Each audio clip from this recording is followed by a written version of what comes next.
King Manasseh of Judah. Manasseh was 12 years old when he became king of Judah, and he ruled in Jerusalem for 55 years. Following the disgusting practices of the nations whom the Lord had driven out of the land as his people advanced, Manasseh sinned against the Lord. He rebuilt the pagan places of worship that his father Hezekiah had destroyed. He built altars for the worship of Baal, made images of the goddess Asherah, and worshipped the stars. He built pagan altars in the temple, the place that the Lord had said was where he should be worshipped forever. In the two courtyards of the temple he built altars for the worship of the stars. He sacrificed his sons in the valley of Hinnom as burnt offerings. He practiced divination and magic and consulted fortune tellers and mediums. He sinned greatly against the Lord and stirred up his anger.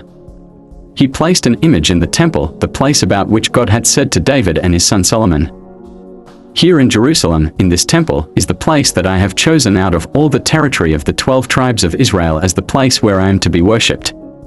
And if the people of Israel will obey all my commands and keep the whole law that my servant Moses gave them, then I will not allow them to be driven out of the land that I gave to their ancestors."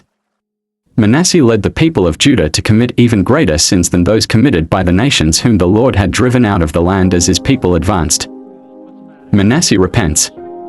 Although the Lord warned Manasseh and his people, they refused to listen. So the Lord let the commanders of the Assyrian army invade Judah. They captured Manasseh, stuck hooks in him, put him in chains, and took him to Babylon. In his suffering he became humble, turned to the Lord his God, and begged him for help. God accepted Manasseh's prayer and answered it by letting him go back to Jerusalem and rule again. This convinced Manasseh that the Lord was God. After this, Manasseh increased the height of the outer wall on the east side of David's city, from a point in the valley near the spring of Gihon north to the fish gate and the area of the city called Aphel. He also stationed an army officer in command of a unit of troops in each of the fortified cities of Judah. He removed from the temple the foreign gods and the image that he had placed there, and the pagan altars that were on the hill where the temple stood and in other places in Jerusalem. He took all these things outside the city and threw them away. He also repaired the altar where the Lord was worshipped, and he sacrificed fellowship offerings and thanksgiving offerings on it. He commanded all the people of Judah to worship the Lord, the God of Israel. Although the people continued to offer sacrifices at other places of worship, they offered them only to the Lord. The end of Manasseh's reign.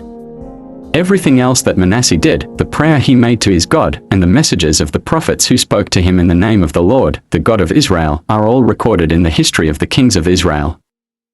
The evil he did, the pagan places of worship and the symbols of the goddess Asherah that he made and the idols that he worshipped, are all recorded in the history of the prophets. Manasseh died and was buried at the palace, and his son Amon succeeded him as king. King Amon of Judah. Amon was 22 years old when he became king of Judah, and he ruled in Jerusalem for 2 years. Like his father Manasseh, he sinned against the Lord, and he worshipped the idols that his father had worshipped. But unlike his father, he did not become humble and turn to the Lord. He was even more sinful than his father had been. Amon's officials plotted against him and assassinated him in the palace.